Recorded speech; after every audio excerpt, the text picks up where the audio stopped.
Hello, welcome to Daily News Analysis. Today is 11th December 2024. Let's look on the main headlines. Deepening India's steps as a key spacefaring nation.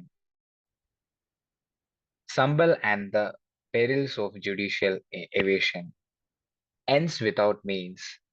പിന്നെ ഒരു prelims question കൂടെ നമ്മൾ discuss ചെയ്യും. സമയം കളയണ്ട, മുൻപോട്ട് പോവാം. Deepening India's steps as a key space faring nation.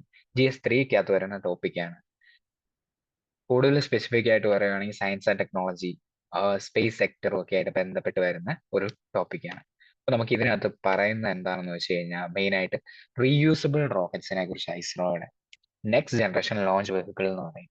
ഇന്ത്യക്ക് അടുത്ത 20 വർഷത്തില് എന്തൊക്കെയാണ് മുന്നേറേണ്ടത്, സ്പേസ് പ്ലാൻസ് കുറെ അധികം ഉണ്ട്. സ്പേസ് സെക്ടറിൽ വരാൻ പോകുന്ന ഡെവലപ്മെന്റ്സിനെ കുറിച്ചൊക്കെ കുറെ അധികം അംബീഷ്യസ് ആയിട്ടുള്ള പ്ലാൻസ് ഉണ്ട്. അതിലൊന്നാണ് ഈ റീയൂസബിൾ റോക്കറ്റ്സ് എന്ന് പറയുന്നത്. അതിനെ വിളിക്കുന്നതാണ് നെക്സ്റ്റ് ജനറേഷൻ ലോഞ്ചിങ് വെഹിക്കിൾ എന്ന് പറയുന്നത്. ഈ റോക്കറ്റ്സിന്റെ പ്രത്യേകത എന്ന് പറഞ്ഞാൽ പണ്ടുള്ള റോക്കറ്റ്സിനേക്കാൾ കുറച്ചുകൂടെ പൈസ കുറവായിരിക്കും. നമുക്ക് കോസ്റ്റ് റെഡ്യൂസ് ചെയ്യാൻ പറ്റും. കൂടാതെ കുറച്ചുകൂടി അധികം എഫിഷ്യന്റ് ആയിരിക്കും. And supporting advanced missions such as human space flight and lunar exploration. നമുക്കറിയാം ഗഗൻയാൻ പദ്ധതിയെ കുറിച്ചൊക്കെ നമ്മൾ എപ്പോഴും ന്യൂസിൽ കാണുന്നുണ്ട്. സോ മനുഷ്യരെ ബഹിരാകാശത്തേക്ക് എത്തിക്കുന്ന ഇന്ത്യയുടെ ദൗത്യമാണ് ഗഗൻയാൻ എന്ന് പറയുന്നത്. സോ അതിലൊക്കെ ഹ്യൂമൻ സ്പേസ് ഫ്ലൈറ്റിലും പിന്നെ അതുപോലെ ലൂണാർ എക്സ്പ്ലോറേഷനിലൊക്കെ സപ്പോർട്ട് ചെയ്യാൻ പറ്റുന്ന ഒരു ഇമ്പോർട്ടന്റ് ആയിട്ടുള്ള ടൈപ്പ് ഓഫ് റോക്കറ്റ്സിനെയാണ് നെക്സ്റ്റ് ജനറേഷൻ ലോഞ്ച് വെഹിക്കിൾ എന്ന് വിളിക്കുന്നത്. ഇനി ബാക്ക്ഗ്രൗണ്ട് ഇതിന്റെ ഒന്ന് ചെക്ക് ചെയ്യാം. നമുക്കറിയാം ഇന്ത്യയുടെ സ്പേസ് ജേർണി സ്റ്റാർട്ട് ചെയ്ത് 1960-കളിൽ. അത് കഴിഞ്ഞ് ഇങ്ങോട്ട് ഒരു ഇങ്ങനെ ഒരു ലീഡിംഗ് ആയിട്ടുള്ള സ്പേസ് ഫയറിംഗ് നേഷൻ ആയിട്ട് ഇവോൾവ് ചെയ്യാൻ വേണ്ടി കുറെ അധികം മൈൽ സ്റ്റോൺസ് ഇന്ത്യ താണ്ടുകയുണ്ടായി. അതില് ഇപ്പൊ ഇനി വരാൻ പോകുന്ന മൈൽ സ്റ്റോൺസ് ആണ് എന്തൊക്കെ? ഗഗൻയാൻ മിഷൻ. അതെന്താണ് ഞാൻ പറഞ്ഞു, ഇന്ത്യയിലെ ആസ്ട്രോണറ്റ്സിനെ സ്പേസിലേക്ക് അയക്കുകയാണ് മിഷൻ വെച്ചിട്ട്. പിന്നെ കൂടാതെ ഒരു സ്പേസ് സ്റ്റേഷൻ എക്സ്റ്റാബ്ലിഷ് ചെയ്യുക. കഴിഞ്ഞ ഇടയ്ക്കൊക്കെ നമ്മൾ ന്യൂസിൽ കണ്ടതാണ് ഭാരതീയ അന്തരീക്ഷ സ്റ്റേഷൻ BASനെ കുറിച്ചൊക്കെ. പിന്നെ കൂടാതെ മൂൺ മിഷൻസ് വരുന്നുണ്ട്, ചന്ദ്രയാന്റെയും ഒക്കെ മൂൺ മിഷൻസ് ഒക്കെ ഇനിയിപ്പോ അടുത്തതായിട്ട് വരുന്നുണ്ട് അടുത്ത ഡെക്കേഡുകളിൽ. സോ ഇതൊക്കെയാണ് ഇന്ത്യയുടെ ആസ്പിറേഷൻസ് എന്ന് പറയുന്നത്. ഇനി അടുത്തത് എന്തിനാണ് ഈ അഡ്വാൻസ്ഡ് റോക്കറ്റ്സ് എന്ന് നമുക്ക് നോക്കാം. ഇന്ത്യയുടെ ഇപ്പോൾ ഉള്ള റോക്കറ്റ്സ്, കറണ്ട് റോക്കറ്റ്സ് എന്ന് പറയുന്നത് LVM-3, പിന്നെ ലോഞ്ച് വെഹിക്കിൾ Mark 3 എന്നുള്ളതാണ് LVM-3 എന്ന് പറയുന്നത്. അതൊക്കെ വളരെയധികം എക്സ്പെൻഡബിൾ ആണ്. അതായത് സിംഗിൾ യൂസേ പറ്റുള്ളൂ. അപ്പോൾ കൂടുതൽ എക്സ്പെൻസ് കൂടും. ഇത് ഒന്ന് യൂസ് ചെയ്ത് കഴിയുമ്പോൾ അത് കളയേണ്ടി വരും. പിന്നെ അതിന്റെ കപ്പാസിറ്റി ഒക്കെ ലിമിറ്റഡ് ആണ്. കുറച്ച് ലോട്ട്സ് ഒക്കെ നമുക്ക് അങ്ങോട്ട് സ്പേസിലേക്ക് അയക്കാൻ പറ്റുള്ളൂ. സോ NGLV എന്ന് പറയുന്ന ഈ പ്രശ്നങ്ങളൊക്കെ, ഈ ഗ്യാപ്പ് ഒക്കെ അഡ്രസ് ചെയ്യും. എങ്ങനെയാണ് അഡ്രസ് ചെയ്യാൻ പോകുന്നത്? By offering heavy lift capability. കൂടുതൽ ലോഡ്സ് ഇതിൽ കൊണ്ടുപോകാൻ പറ്റും. പിന്നെ കൂടാതെ തന്നെ ഇത് റീയൂസ് ചെയ്യാനും പറ്റും. അപ്പൊ കൂടുതൽ പേലോഡ്സും കൊണ്ടുപോകാൻ പറ്റും. പിന്നെ ഫോറിൻ റോക്കറ്റ്സിനുള്ള ഡിപ്പെൻഡൻസി നമുക്ക് കുറയ്ക്കാൻ പറ്റും. സ്പേസ് എക്സിന്റെ ഫാൽക്കൺ 9 പോലുള്ള ഫോറിൻ റോക്കറ്റ്സ് ഒക്കെ നമ്മൾ അതിലൊക്കെയുള്ള ഡിപ്പെൻഡൻസി എന്ത് ചെയ്യാൻ പറ്റും? നമുക്ക് കുറയ്ക്കാൻ പറ്റും വെളിയിലുള്ള വിദേശ രാജ്യങ്ങളിലെ റോക്കറ്റ്സിൽ. ഓക്കെ. പിന്നെ കൂടാതെ നമ്മുടെ ഒരു സ്ട്രാറ്റജിക് ഓട്ടോണമി സ്പേസിൽ വരുന്നതിന് നമുക്ക് ഇത് വളരെയധികം ക്രൂഷ്യൽ ആയിട്ടുള്ള റോൾ പ്ലേ ചെയ്യും. ഓക്കെ. അതായത് നമ്മുടെ ആത്മനിർഭരത എന്ന് പറയുന്ന കൺസെപ്റ്റ് ഇന്ത്യയെ തന്നെ, അതായത് സെൽഫ് റിലയന്റ് ആയിരിക്കണം. നമ്മളെ കാര്യങ്ങൾ നമ്മൾ തന്നെ ഇന്ത്യയെ പ്രൊഡ്യൂസ് ചെയ്യാൻ പറ്റണം. അങ്ങനെ ഒരു കാര്യത്തിലൊക്കെ വെച്ച് നോക്കുമ്പോൾ NGLV എന്നൊക്കെ പറയുന്നത് റീയൂസ് ചെയ്യാൻ പറ്റും. സോ അങ്ങനത്തെ ഒത്തിരി അധികം കേപ്പബിലിറ്റീസ് ഉണ്ട്. അത് ഡെവലപ്പ് ചെയ്യുന്നതിലൂടെ ഇന്ത്യയിൽ എന്താ ഒരു സ്ട്രാറ്റജിക് ഓട്ടോണമി സ്പേസിൽ കൊണ്ടുവരാൻ സാധിക്കും. പിന്നെ കൂടാതെ കുറെ അധികം ചാലഞ്ചസ് ഉണ്ട്. അത് എന്തൊക്കെയാണെന്ന് നമുക്ക് നോക്കാം. NGLVയുടെ ഡെവലപ്മെന്റിന് ഏകദേശം ഒരു അടുത്ത 8 വർഷം എടുക്കും എന്നാണ് നമ്മുടെ മന്ത്രാലയമൊക്കെ അറിയിക്കുന്നത്. അപ്പൊ ഇന്ത്യ കുറെ അധികം ഇമ്മീഡിയറ്റ് നീഡ്സ് വരുന്നുണ്ട്. ഹെവി ലിഫ്റ്റ് കേപ്പബിലിറ്റീസിന്റെ കുറെ അധികം കാര്യങ്ങൾ, ഇപ്പൊ പേലോഡ്സ് വിടേണ്ടതും അതുപോലെ കുറെ അധികം ഹെവി ആയിട്ടുള്ള കാര്യങ്ങൾ ലിഫ്റ്റ് ചെയ്യേണ്ടതിനൊക്കെ അതിന്റെ കേപ്പബിലിറ്റീസ് ഒക്കെ ഇപ്പൊ അടുത്തിടെയായിട്ട് ഇന്ത്യക്ക് ആവശ്യം വരും. ഇപ്പം ഈ ഗഗൻയാൻ മിഷനിൽ പിന്നെ അങ്ങനെയുള്ള മിഷൻസിലൊക്കെ നിയർ ബൈ ആയിട്ട്. അപ്പൊ ഇത് 8 വർഷം എടുക്കും NGLVയുടെ development. For now multiple LVM-3 launches or foreign options are being used. ഇപ്പൊ എന്താ യൂസ് ചെയ്തുകൊണ്ടിരിക്കുന്നത്? പല ടൈപ്പിലുള്ള LVM-3, Mark 3, പിന്നെ അതുപോലെ ഫോറിൻ ഓപ്ഷൻസ് ഒക്കെ ഉപയോഗിച്ചുകൊണ്ടിരിക്കുന്നത്. പിന്നെ അതുകൂടാതെ തന്നെ നമുക്കറിയാം സ്പേസ് എക്സിന്റെ സ്റ്റാർഷിപ്പ് ഒക്കെ ഉണ്ട്. അത് സ്റ്റാർഷിപ്പിന്റെ പ്രത്യേകത എന്താ? അത് കൂടുതൽ റീയൂസ് ചെയ്യാൻ പറ്റും. പിന്നെ കുറച്ചുകൂടെ ഒരു സുപ്പീരിയർ ലിഫ്റ്റിംഗ് കപ്പാസിറ്റി ഉണ്ട്. കുറച്ചുകൂടെ പേലോഡ്സ് ഒക്കെ കൊണ്ടുപോകാൻ പറ്റും. അങ്ങനെയുള്ള ഒരു ഇതാണ് സ്റ്റാർഷിപ്പ് എന്നൊക്കെ പറയുന്നത് സ്പേസ് എക്സിന്റെ. അപ്പൊ അതിനൊക്കെ ആയിട്ട് നമ്മൾ എന്താ ക്യാച്ചപ്പ് ചെയ്യണം ആ അഡ്വാൻസ്ഡ് സിസ്റ്റം ഒക്കെ ആയിട്ട് ഇന്ത്യയിൽ. ഓക്കെ. അതൊക്കെ നമ്മുടെ മുന്നിലെ ചാലഞ്ചസ് ആണ്. പിന്നെ നമ്മുടെ ഈ റോൾ ഓഫ് പ്രൈവറ്റ് സെക്ടർ ഒരു ഇമ്പോർട്ടന്റ് ആയിട്ടുള്ള ഒരു ആസ്പെക്ട് ആണ് ഈ ആർട്ടിക്കിളിൽ പറയുന്നത്. നമുക്കറിയാം ഇസ്രോയുടെ എഫേർട്സിനെ കോംപ്ലിമെന്റ് ചെയ്യണമെങ്കിൽ എപ്പോഴും ഗവൺമെന്റിന്റെ ഇപ്പോഴത്തെ എയിം എന്താ, കൂടുതലും പ്രൈവറ്റ് പ്ലേയേഴ്സിനെയും റോക്കറ്റ് ഡെവലപ്മെന്റിലൊക്കെ ഇൻവോൾവ് ചെയ്യുക. കാരണം നമ്മുടെ ഗവൺമെന്റിലുള്ള ആ ഒരു എക്സ്പെൻഡിച്ചർ കുറച്ച് ഇതൊക്കെ പല പ്രൈവറ്റ് സെക്ടറിലേക്ക് ഡൈവേഴ്സിഫൈ ചെയ്യുക. പിന്നെ ഓരോ കോൺട്രാക്ട്സ് സൈൻ ചെയ്യുന്നുണ്ട് പല കമ്പനീസുമായിട്ട്. Milestone based funding and potential foreign collaborations can help foster innovation and create redundancy in launch systems. അപ്പം കൂടുതൽ ഇന്നോവേഷൻസ് പ്രൊമോട്ട് ചെയ്യുക, പ്രൈവറ്റ് സെക്ടറിനെ ഇൻവോൾവ് ചെയ്യിപ്പിക്കുക, ഒരു റോബസ്റ്റ് പ്രൈവറ്റ് എക്കോസിസ്റ്റം കൊണ്ടുവരിക.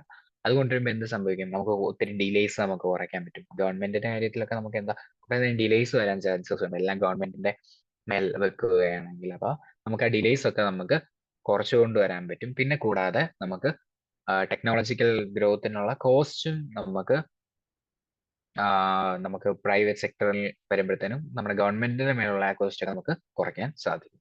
പിന്നെ ഇതിന്റെ ഇമ്പോർട്ടൻസ് നമ്മൾ നോക്കുവാണെങ്കിൽ ഇന്ത്യയുടെ സ്പേസ് അംബിഷൻസ് എന്ന് പറയുന്നത് ഞാൻ പറഞ്ഞു സാറ്റലൈറ്റ് ബേസ്ഡ് സർവീസസിൽ തുടങ്ങി ഇപ്പം മൂൺ, മാസ്, അവിടുന്ന് തുടങ്ങി ഇപ്പൊ ഒരു സെൽഫ് റിലയൻസിലേക്ക് അല്ലെങ്കിൽ സെൽഫ് സഫീഷ്യന്റ് ആയിട്ടുള്ള ഒരു സ്പേസ് ട്രാൻസ്പോർട്ടേഷൻ സിസ്റ്റത്തിലേക്ക് മാറാൻ തുടങ്ങിയിരിക്കുക. പണ്ടെന്ന് പറഞ്ഞാൽ നമ്മൾ മൂണിലേക്ക് മാർസിലേക്കൊക്കെ സാറ്റലൈറ്റ് അയക്കുക എന്നുള്ള ഒരു കോൺസെപ്റ്റ് ആയിരുന്നു സ്പേസിന് വന്നിരിക്കുന്നത്. ഇപ്പം മനുഷ്യരെ അയക്കുന്ന ആ ഒരു സെൽഫ് സഫിഷ്യന്റ് സ്പേസ് ട്രാൻസ്പോർട്ടേഷൻ സിസ്റ്റത്തിലേക്കൊക്കെ മാറിയിട്ടുണ്ട്. Okay, developing the NCLV and encouraging private sector participation are key to ensuring long term success and global leadership in space exploration.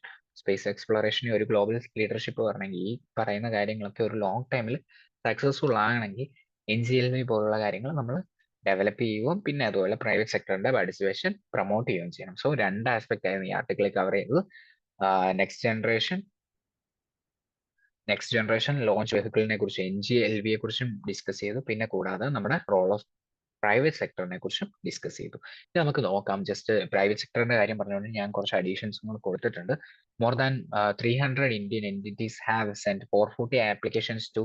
ആ ഒരു ഫിഗേഴ്സ് ഒന്നും ഇമ്പോർട്ടന്റ് ഒന്നും അല്ല, നിങ്ങൾ ജസ്റ്റ് ഇത്ര ആലോചിക്കുക, ഇത്ര ഒരു ഹ്യൂജ് ഫിഗർ ഓഫ് അതായത് ഏകദേശം 300ഓളം ഇന്ത്യൻ എൻറ്റിറ്റീസ്, ഏകദേശം 400ഓളം applications Indian space promotion and authorization centre InSpace എന്ന് പറയുന്ന സെന്റർ ഉണ്ട്. അത് ഇൻസ്പേസ് എന്ന് പറഞ്ഞാൽ അപ്പൊ എന്താണെന്ന് നോക്കാം. ഇൻസ്പേസ് എന്ന് പറഞ്ഞാൽ ഒരു ഓട്ടോണമസ് ഏജൻസിയാണ്, ഡിപ്പാർട്ട്മെന്റ് ഓഫ് സ്പേസിന് കീഴിൽ വരുന്നത്. ഏത് ഡിപ്പാർട്ട്മെന്റ് ആണ്?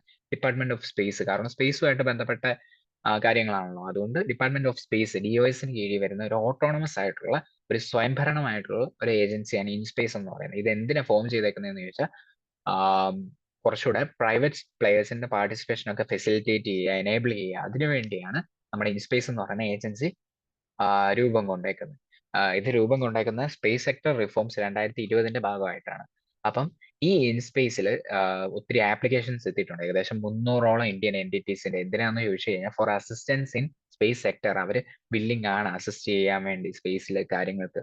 ഓക്കെ, അത് ഗവൺമെന്റിനെ അറിയിച്ചിട്ടുണ്ട്. ഇത് പബ്ലിഷ് ചെയ്ത എക്കണോമിക് സർവേയുടെ റിപ്പോർട്ട് പ്രകാരമാണ് 2023-24 റിപ്പോർട്ട് പ്രകാരം പബ്ലിഷ് ചെയ്തതാണ്. ഓക്കെ, അപ്പൊ ഇതിന്റെയൊക്കെ അർത്ഥം എന്താ, പ്രൈവറ്റ് പ്ലേയേഴ്സ് ഒത്തിരി അധികം ഈ സ്പേസിലേക്ക് വരുന്നുണ്ടെന്ന്.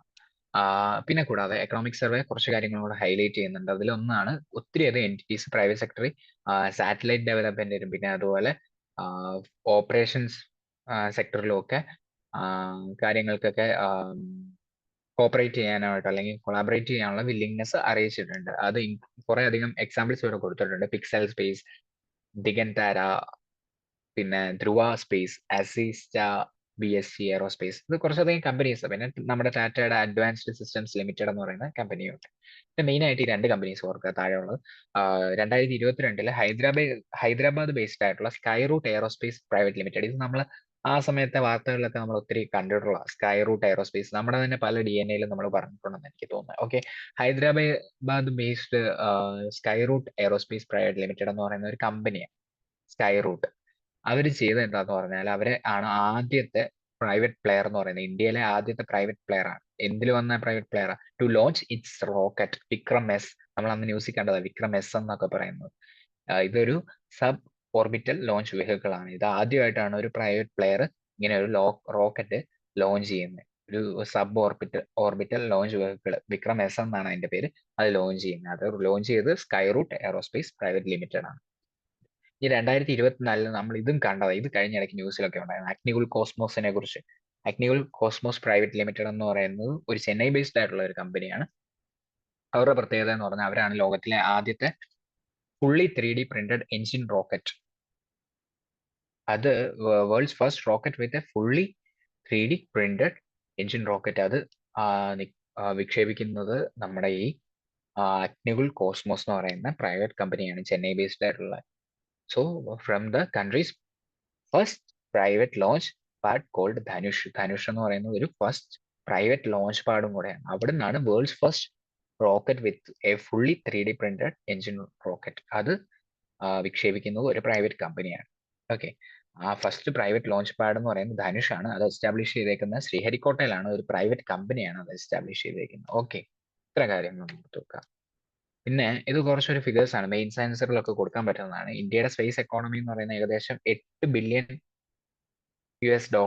സ്റ്റാൻഡ് ചെയ്യുന്നത്, contributing to around 2 to 3% of global space economy. അതായത് ആഗോളതലത്തിൽ നോക്കുകയാണെങ്കിൽ സ്പേസ് എക്കോണമിയിലേക്ക് ഏകദേശം 2 മുതൽ 3% വരെ ഇന്ത്യയുടെ സ്പേസ് എക്കോണമി കോൺട്രിബ്യൂട്ട് ചെയ്യുന്നുണ്ട്. ഏകദേശം അത് എത്രയാണ്? $8 ബില്യൺ അടുത്ത് വരും. ഓക്കെ, പിന്നെ കൂടാതെ the government expects it to reach $100 billion by 2040. $8 billion എന്നുള്ളത് 2040 ആകുമ്പോഴത്തേനും എത്രയാകാൻ ഇതിന്റെ എക്സ്പെക്ടേഷൻ എന്ന് പറയുന്നത് എത്രയാകും എന്നാണ്? 2040 $100 ബില്യൺ ആകുമെന്നാണ് ഗവൺമെന്റിന്റെ expectation. $100 billion. Okay,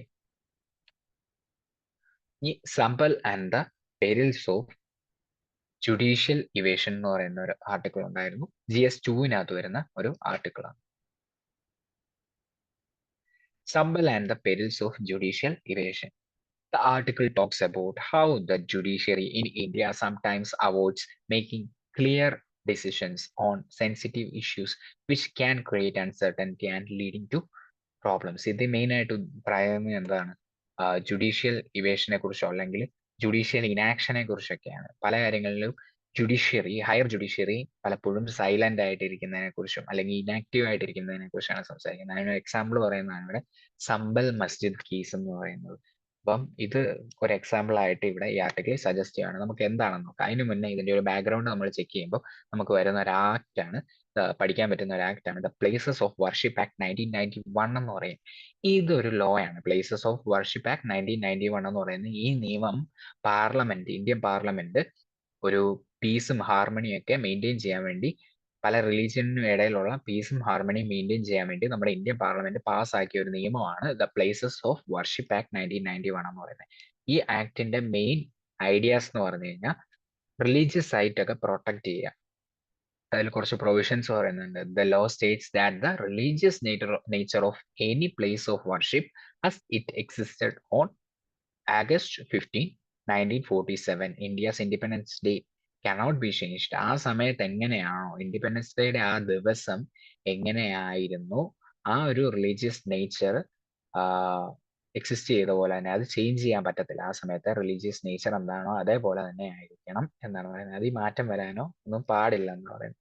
for example, simple ആയിട്ട് പറയുകയാണെങ്കിൽ ഒരു മോസ്ക് എന്ന് പറയുന്നത് ഒരിക്കലും ഒരു ടെമ്പിൾ ആയിട്ട് കൺവേർട്ട് ചെയ്യാൻ പാടില്ല. അതായത് August 15, 1947 അതിന്റെ സ്റ്റാറ്റസ് എന്തായിരുന്നു, റിലീജിയസ് നേച്ചർ എന്തായിരുന്നു ആ പ്ലേസ് ഓഫ് വർഷിപ്പിന്റെ, അത് പ്രിസർവ് ചെയ്യണം. ഇറ്റ് കാനോട്ട് ബി ചേഞ്ച്ഡ് എന്നാണ്. പിന്നെ കൂടാതെ stop new cases. The law prevents any new court cases or disputes about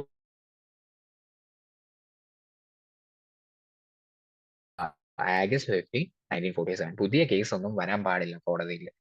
ഡിസ്പ്യൂട്ട്സോ religious identity of places of worship അതുമായിട്ട് ബന്ധപ്പെട്ട് പുതിയ കേസ് ഒന്നും കോടതിയിൽ വരാൻ പാടില്ല, ആ റിലീജിയസ് ഐഡന്റിറ്റി ചോദ്യം ചെയ്യുന്നു.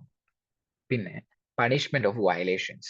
If anyone tries to go against this law they can face jail time or fines. അതിനൊരു പണിഷ്മെന്റ് ഇതിനകത്ത് പറയുന്നുണ്ട് ഈ നിയമത്തിൽ.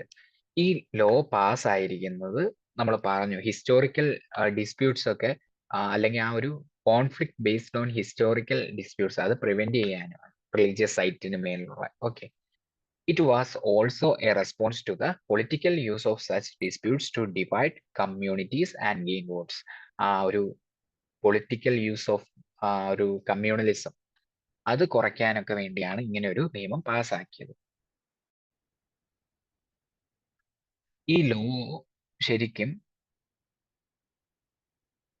രാം ജന്മഭൂമി ബാബറി മസ്ജിദ് കേസിൽ അയോധ്യയിലെ അതിൽ അപ്ലൈ ചെയ്യാൻ പറ്റത്തില്ല. അത് എന്തുകൊണ്ടാണെന്ന് ചോദിച്ചാൽ which was already A matter of dispute when the law was made. നമ്മൾ ഇതിനകത്ത് പറയുന്നുണ്ടായിരുന്നു പുതിയ കേസ് വരാതിരിക്കാൻ വേണ്ടി. പഴയ കേസ് ഇത് ബാധകമല്ല. അപ്പൊ അതുകൊണ്ട് തന്നെ ഇത് ഈ നിയമം പാസ്സാക്കുമ്പോൾ തന്നെ ഓൾറെഡി ഈ രാം ജന്മഭൂമി ബാബറി മസ്ജിദ് കേസ് നിലനിൽക്കുന്നുണ്ട്. സോ ഈ മാറ്റർ ഓഫ് ഡിസ്പ്യൂട്ട് ഈ ലോയിൽ ലോ എടുത്ത് അതിനകത്ത് അപ്ലൈ ചെയ്യാൻ പറ്റത്തില്ല. അതുകൊണ്ടാണ്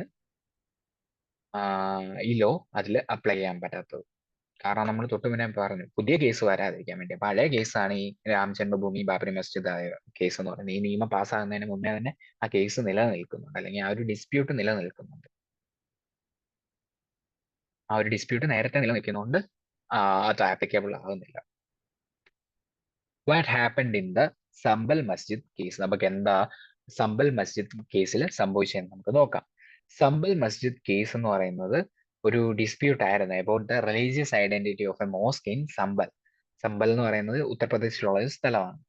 അപ്പോൾ ഒരു സർവേ നടന്നു ഈ മോസ്കിൽ, ഓർഡർ ചെയ്തു ലോക്കൽ സിവിൽ കോർട്ട്. എന്തിനാന്ന് ചോദിച്ചാൽ വിച്ച് കോസ്റ്റ് അവിടെ ഒരു സർവേ നടത്തി ഈ മോസ്കിന്റെ റിലീജിയസ് ഐഡന്റിറ്റി ഒക്കെ പരിശോധിച്ചുകൊണ്ട്. ഓക്കെ, അപ്പൊ അത് ശരിക്കും ആ ഏരിയയിൽ ഒരു ടെൻഷൻ ക്രിയേറ്റ് ചെയ്യും. അപ്പൊ സുപ്രീം കോടതി എന്താ ചെയ്തത്? Supreme court was asked to step in. Supreme കോടതിയോട് ഈ കേസിലേക്ക് ശ്രദ്ധ ക്ഷണിക്കുകയുണ്ടായി. അപ്പം റിസോൾവ് ചെയ്യാൻ വേണ്ടി ഒരു ഇഷ്യൂ. പക്ഷേ സുപ്രീം കോടതി അവിടെ ഒരു ക്ലിയർ കട്ട് ആയിട്ടുള്ള അല്ലെങ്കിൽ ഒരു സ്ട്രോങ് ആയിട്ടുള്ള ഡിസിഷൻ എടുത്തില്ല ഈ കേസിൽ. വേണമെങ്കിൽ സുപ്രീം കോടതിക്ക് ചെയ്യായിരുന്നു, places of worship act uphold ചെയ്തുകൊണ്ട് സ്ട്രോങ് ഒരു ഡിസിഷൻ എടുക്കായിരുന്നു. പക്ഷെ അത് എടുത്തില്ല. പകരം സുപ്രീം കോടതി ആ നിലനിൽക്കുന്ന പ്രൊസീഡിങ്സ് ഉണ്ടല്ലോ, നമ്മുടെ സിവിൽ കോർട്ടിന്റെ പ്രൊസീഡിങ്സ് ഒക്കെ ഫ്രോസ് ചെയ്തു, അതായത് അവിടെ മരവിപ്പിച്ചു. പിന്നെ കൂടാതെ തന്നെ ഈ മാറ്റർ അലഹാബാദ് ഹൈക്കോടതിയിലേക്ക് കൂടുതൽ ഹിയറിങ്ങിനായിട്ട് ഈ മാറ്റർ സെൻഡ് ചെയ്യുകയുണ്ടായി. പിന്നെ കൂടാതെ എല്ലാ പാർട്ടിയോടും പീസും ഹാർമണിയും ഒക്കെ മെയിൻറ്റെയിൻ ചെയ്യാനും ആവശ്യപ്പെട്ടു. ഇത് ജസ്റ്റ് ഒരു ടെമ്പററി ഡിസിഷനേ ആയിട്ടുള്ളൂ. കുറച്ച് ആ സമയത്ത് ഒരു ടെമ്പററി റിലീഫ് കൊടുക്കും. പക്ഷേ ആ ലാർജർ ഇഷ്യൂ അവിടെ അൺറിസോൾവ് ആയിട്ട് കിടപ്പുണ്ട്. പരിഹാരം ഉണ്ടായിട്ടില്ല ആ larger issue. Okay, so it avoided addressing whether the places of worship act was being violated in this case.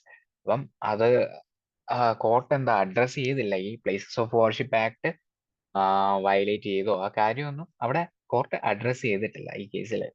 So നമുക്ക് ഇതിന്റെ ഒരു ജനറൽ കൺസേൺസ് എന്തൊക്കെയാണെന്ന് നോക്കാം. Concerns about judicial inaction. ഇങ്ങനെ ജുഡീഷ്യൽ ഇനാക്ഷൻസ് ഉണ്ടായി കഴിഞ്ഞാൽ അതിന്റെ കൺസേൺസ് എന്തൊക്കെയാണെന്ന് നോക്കാം. ശരിക്കും ജുഡീഷ്യറിയുടെ ഡ്യൂട്ടി എന്ന് പറഞ്ഞാൽ എന്താ? ഇറ്റ്സ് ഇമ്പോർട്ടന്റ് ഡ്യൂട്ടി എന്താ?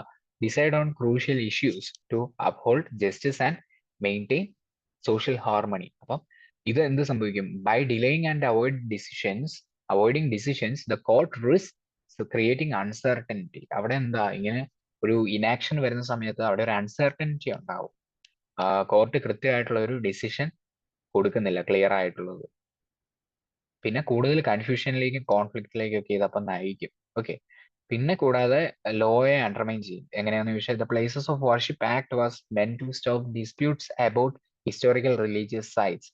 By not enforcing the law strictly the court undermines its purpose. അതിന്റെ പർപ്പസും ആ നിയമം നിലനിൽക്കുന്നതിന് ആ പർപ്പസും ഒന്ന് അണ്ടർമൈൻ ആയിപ്പോ. ഓക്കെ, പിന്നെ കൂടാതെ തന്നെ എൻകറേജിങ് മിസ്യൂസ് ഓഫ് ഹിസ്റ്ററി. ചില ഗ്രൂപ്പുകളൊക്കെ എന്താ പല കാര്യങ്ങൾക്ക് വേണ്ടി, പൊളിറ്റിക്കൽ ഗെയിൻസിന് വേണ്ടിയൊക്കെ എന്താ കമ്മ്യൂണൽ ടെൻഷൻസ് ക്രിയേറ്റ് ചെയ്യാൻ വേണ്ടി ഈ ഹിസ്റ്റോറിക്കൽ ക്ലെയിംസ് ഒക്കെ നടത്താറുണ്ട് റിലീജിയസ് സൈറ്റ്സിന്റെ മേലൊക്കെ. സോ അങ്ങനെയുള്ള ഇങ്ങനെയുള്ള ഇനാക്ഷൻസ് ഒക്കെ വരുമ്പോൾ എന്ത് സംഭവിക്കും? ഇതൊക്കെ സ്റ്റോപ്പ് ചെയ്യാനാണ് ഇങ്ങനെ ഒരു നിയമം കൊണ്ടുവന്നേക്കുന്നത്. പ്ലേസസ് ഓഫ് വർഷിപ്പ് ആക്ട് എന്ന് പറയുന്ന ഒരു നിയമം കൊണ്ടുവന്നിട്ടുണ്ട്. അപ്പൊ ഇങ്ങനെയുള്ള കാര്യങ്ങളിൽ ഒരു വീക്ക് ജുഡീഷ്യൽ റെസ്പോൺസ് വരുന്ന സമയത്ത് അതെന്താ കൂടുതലും അങ്ങനെയുള്ള ആ ഒരു മിസ്യൂസ് ചെയ്യാനും ആ ഒരു ഹിസ്റ്ററി മിസ്യൂസ് ചെയ്യാനൊക്കെ ആളുകൾ ശ്രമിക്കും. അതിന് കുറച്ചുകൂടി ഒരു എൻകറേജ്മെന്റ് ആവും ആളുകൾ. ഓക്കെ, കുറച്ച് ഇതുപോലത്തെ ഒരു സിമിലർ എക്സാമ്പിൾസ് ജുഡീഷ്യൽ ഇവേഷന്റെ എക്സാമ്പിൾസ് കൊടുത്തിട്ടുണ്ട്. ഇവേഷൻ എന്ന് പറഞ്ഞാലും ഇനാക്ഷനും ഒക്കെ ഒരേപോലെയാണ്. അതായത് കോടതി കൃത്യമായിട്ട് ഒരു ആക്ഷൻ അതിൽ ടേക്ക് ചെയ്യുന്നില്ല, അതിന് പകരം എന്താ അതിൽ നിന്ന് ഒഴിഞ്ഞു മാറുന്നതിന് ആ ഒരു ജുഡീഷ്യൽ ഇവേഷൻ അല്ലെങ്കിൽ ക്ലിയർ കട്ട് ആയിട്ട് ഒരു സ്ട്രോങ് ഡിസിഷൻ എടുക്കാത്തതിനെയാണ് ആ ഒരു ഇവേഷൻ എന്ന് ഉദ്ദേശിക്കുന്നത്. അതിന്റെ കുറച്ച് എക്സാമ്പിൾസ് ഉണ്ട്. Shaheen bag protest, CAA case, അതായത് സിറ്റിസൺഷിപ്പ് അമെന്റ്മെന്റ് ആക്ട് പ്രൊട്ടസ്റ്റ് ഒക്കെ നടന്നിരുന്നല്ലോ ഡൽഹിയിൽ. അപ്പൊ അത് ആ ടൈമിലൊക്കെ ഭയങ്കര അധികം ചർച്ചകളിലുണ്ടായിരുന്ന ഡിബേറ്റബിൾ ആയിരുന്നു. സിറ്റിസൺഷിപ്പ് അമെൻമെന്റ് ആക്ട് ഡൽഹിയിലൊക്കെ അതിന്റെ പ്രൊട്ടസ്റ്റ് നടന്ന സമയത്ത് കോർട്ട് എന്താ ചെയ്തത്, ഒരു കമ്മിറ്റി ഫോം ചെയ്തു പ്രൊട്ടസ്റ്റേഴ്സിനോട് സംസാരിക്കാൻ വേണ്ടി. അവിടെയും കൃത്യമായിട്ടുള്ള ഒരു നിയമത്തിന്റെ വാലിഡിറ്റിയെ കുറിച്ചൊന്നും ഒരു ഡിസിഷൻ പറയുകയോ ഒന്നും ഉണ്ടായിട്ടില്ല കോർട്ട്. പിന്നെ കൂടാതെ തന്നെ അതും ഒരു ജുഡീഷ്യൽ ഇവേഷൻ എക്സാമ്പിൾ ആണ്. പിന്നെ കൂടാതെ ഫാം ലോസിന്റെ പ്രൊട്ടസ്റ്റ്, ആ സമയത്തും ഫാർമേഴ്സ് പ്രൊട്ടസ്റ്റ് ചെയ്യുന്ന സമയത്തും എന്താ, അതായത് കോൺട്രവേഴ്ഷ്യൽ ആയിട്ടുള്ള ഫാം ലോസിനെതിരെ ഫാർമേഴ്സ് പ്രൊട്ടസ്റ്റ് ചെയ്യുന്ന സമയത്ത് കോർട്ട് ഒരു കമ്മിറ്റിയാ സെറ്റപ്പ് ചെയ്ത് നെഗോഷിയേറ്റ് ചെയ്യാൻ വേണ്ടി അവരുമായിട്ട്. അവിടെയും കൃത്യമായിട്ടുള്ള ഒരു റൂളിംഗ് ഒന്നും കൊണ്ടുവന്നിട്ടില്ല. The laws were repealed due to public pressure. Eventually laws എങ്ങനെയാ അത് റിപ്പീൽ ആയി പോയത്, ആ നിയമങ്ങൾ എന്തുകൊണ്ടാണ് പാസ്സാകാതായി പോയത്, അല്ലെങ്കിൽ അത് ആ പാസ്സായ നിയമങ്ങൾ എന്തുകൊണ്ടാണ് റിപ്പീൽ ആയി പോയത്, അത് പബ്ലിക് പ്രഷറും ഉണ്ട്. ആ പാസ്സായ നിയമങ്ങൾ റിപ്പീൽ ആകാൻ കാരണം പബ്ലിക് പ്രഷറും ഉണ്ട്, അല്ലാതെ ജുഡീഷ്യൽ ഇന്റർവെൻഷൻ ഒന്നും ഉണ്ടായതുകൊണ്ടല്ല എന്നാണ് ആർട്ടിക്കിൾ പറയുന്നത്. ഈ രണ്ട് കേസിലും കോർട്ടിന്റെ പ്രൈമറി ഡ്യൂട്ടി ആയിട്ടുള്ള ഡിസിഷൻ എടുക്കുക, ലീഗൽ ഇഷ്യൂസ് ആ ഒരു കാര്യം ഫുൾഫിൽ ആയിട്ടില്ലെന്നാണ് ഈ ആർട്ടിക്കിൾ പറയുന്നത്. എന്തൊക്കെ ചെയ്യണമെന്നാണ് ഇത് സജഷൻസ് ആയിട്ട് കൊടുക്കുന്നത്. The article argues that the supreme court should have റീഅഫേംഡ് the places of worship act. ഈ ആക്ട് കൂടുതൽ റീഅഫേം ചെയ്യുമായിരുന്നു കോർട്ട് ചെയ്യേണ്ടത്, അല്ലെങ്കിൽ ചെയ്യണം എന്നാണ് ഈ ആർട്ടിക്കിൾ പറയുന്നത്. Places of worship act. അങ്ങനെ നമുക്ക് സെക്യുലറിസവും അതുപോലെ ഫ്രട്ടേണിറ്റി തുടങ്ങിയ കോൺസ്റ്റിറ്റ്യൂഷനിലെ ഈ പ്രിൻസിപ്പിൾസ് ഒക്കെ അപ്ഹോൾഡ് ചെയ്യണമെന്നാണ് ആർട്ടിക്കിളിൽ പറയുന്നത്. പിന്നെ കൂടാതെ ഫ്യൂച്ചർ മിസ്യൂസ് പ്രിവെന്റ് ചെയ്യണം. അപ്പൊ എന്താ, ആളുകൾ ഈ ഒരു സ്ട്രോങ് ഡിസിഷൻ എടുക്കുകയാണെങ്കിൽ അതെന്താ ഒരു ഡിസ്കറേജ്മെന്റ് ആയിരിക്കും. ഇങ്ങനെ റിലീജിയസ് ഡിസ്പ്യൂട്ട്സ് പൊളിറ്റിക്കൽ ഗെയിൻസിന് വേണ്ടി ക്രിയേറ്റ് ചെയ്യുക, അതൊക്കെ കുറയും. പിന്നെ കൂടാതെ ലീഗൽ ആംബിഗ്യൂറ്റീസിലെ കുറച്ചുകൂടി ഒരു ക്ലാരിറ്റി കൊണ്ടുവരും. Okay, cleared legal ambiguities by resolving the Sambhal Masjid case, the court could have clarified its position on similar disputes and set a precedent for other cases. തൊട്ടു മുന്നേ ഒരു വിധി വന്നു കഴിഞ്ഞാൽ അത് ബാക്കിയുള്ള കേസിലും ഫോളോ ചെയ്യാൻ പറ്റും. അതിനെ പ്രസിഡന്റ് എന്ന് പറയുന്നത്. ഓക്കെ, അതൊരു എക്സാമ്പിൾ ആയിട്ട് എടുക്കാൻ പറ്റും. സോ കോർട്ടിന്റെ ഒരു പൊസിഷൻ ടേക്ക് ചെയ്യുക, അല്ലെങ്കിൽ അതിലൊരു ക്ലാരിറ്റി കൊണ്ടുവരിക എന്നുള്ളത് ബാക്കി ഡിസ്പ്യൂട്ട്സിലും നമുക്ക് ക്രോസ് അല്ലെങ്കിൽ ക്രോസ് മാച്ച് ചെയ്ത് നോക്കാൻ പറ്റും. അതൊരു പ്രസിഡന്റ് ആയിട്ട് ആക്ട്. ഓക്കെ, ഈ ഒരു കേസ് എടുത്ത് വേറെ കേസിലും അപ്ലൈ ചെയ്യാൻ പറ്റും. അതാ ഒരു പ്രസിഡന്റിന്റെ ഗുണം എന്ന് പറയുന്നത്. നേരത്തെ ഒരു വിധി ഇപ്പൊ ഒരു പുതിയതായിട്ട് കോടതിയിൽ ഒരു വിധി വരുന്ന, അല്ലെങ്കിൽ ഒരു പുതിയതായിട്ടൊരു കേസ് എടുക്കുന്നതിന് മുന്നേ എടുക്കുന്ന സമയത്ത് കോർട്ടിൽ പരിശോധിക്കുന്ന കാര്യങ്ങൾ ഏതാ, മുന്നേ ഏതെങ്കിലും വിധി വന്നിട്ടുണ്ടോ റിലേറ്റഡ് ആയിട്ടുള്ള. അങ്ങനെ വന്നിട്ടുണ്ടെങ്കിൽ അത് വെച്ചിട്ട് കുറച്ചുകൂടെ എളുപ്പമുണ്ട് ആ നിയമം അല്ലെങ്കിൽ ആ വിധി പ്രസ്താവിക്കാൻ വേണ്ടി. അതായത് തൊട്ടു മുന്നേ ഇങ്ങനെ കോടതി പാസ്സാക്കിയിട്ടുണ്ട്, സോ അത് ജസ്റ്റിഷ്യബിൾ ആയിരിക്കും. ഓക്കെ, ഇനി ഇതിൽ നിന്ന് കിട്ടുന്ന കീ ടേക്ക് അവേസ് ഈ ആർട്ടിക്കിളിൽ നിന്ന് എന്തൊക്കെയാണെന്ന് നമുക്ക് നോക്കാം. ജുഡീഷ്യറീസ് ഡ്യൂട്ടി, കോർട്ടിന്റെ ആ ഒരു ഡ്യൂട്ടി അവിടെ ഫുൾഫിൽ ആവും, അല്ലെങ്കിൽ ആ ഒരു റെസ്പോൺസിബിലിറ്റി ഉണ്ട് കോർട്ടിന്റെ, അതൊക്കെ അവിടെ അഷ്വർ ചെയ്യും, അല്ലെങ്കിൽ അതവർ എൻഷുർ ചെയ്യും. റെസ്പോൺസിബിൾ ആയിരിക്കും. റിസോൾവ് ചെയ്യുക ഡിസ്പ്യൂട്ട്സ്, അതിലുള്ള ക്ലാരിറ്റി കൊണ്ടുവരിക, നിയമം അപ്ഹോൾഡ് ചെയ്യുക. പിന്നെ avoiding decisions can create more problems. കൂടുതൽ പ്രശ്നങ്ങളിലേക്ക് പോകും ഡിസിഷൻ എടുക്കാതിരുന്ന.